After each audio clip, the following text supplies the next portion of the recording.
আজকে আমি যে বিষয়টা আলোচনা করব সেটা হলো যে আমার এক ছাত্র সে সৃষ্টি স্কুলে পড়ে। সে বলছিল যে স্যার, সে আর্টিকেল যখন করছিলাম তখন একটা ম্যান ছিল, তখন এ হয়েছে, আবার গল্প করতেছে বলতেছে আবার এক জায়গায় ম্যান ছিল, তখন তার সামনে দা হয়েছে। তাহলে তখন প্রথমে কেন এ হলো, তারপরে কেন দা হলো, সে সেটা জানতে চায়। এখন তাকে আমি সেটা বলবো।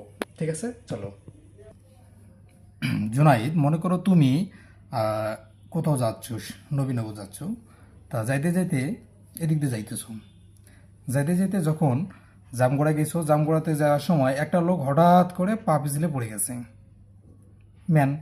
তাহলে লোকটাকে আমরা চিনি না, সেক্ষেত্রে এটা এ ম্যান।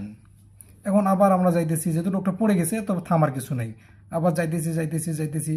এখন যাইতে যাইতে যাইতে যাইতে তুমি যখন নবীনগর চলে গিয়েছো, তারপর তুমি তোমার আম্মুর সাথে গিয়েছো, অবশ্য তোমার আম্মুর সাথে ঘোরাফেরা করতেছো, ঘোরাফেরা করতেছো, ঘুরতে ঘুরতে ওই লোকটা, কোন লোকটা, যে লোকটা জামঘোড়ায় পা পিছনে পড়ে গেল, ওই লোকটার সাথে আবার দেখা হয়েছে, তাহলে আবার ওটা ম্যান হইলো।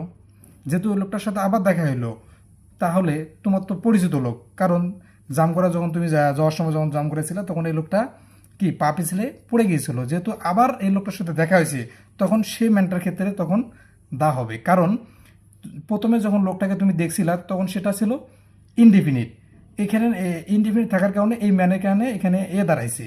এখন দ্বিতীয়বার যখন লোকটা, ওই লোকটার সাথে আবার তোমার নবীনগরে দেখা হয়েছে, তখন কিন্তু সেটা ডেফিনিট, এই জন্য এখানে দা হয়েছে। জোনাই, তুমি কি কিছু বুঝতে পারছো? জি স্যার, আমি বুঝতে পারছি। ওকে।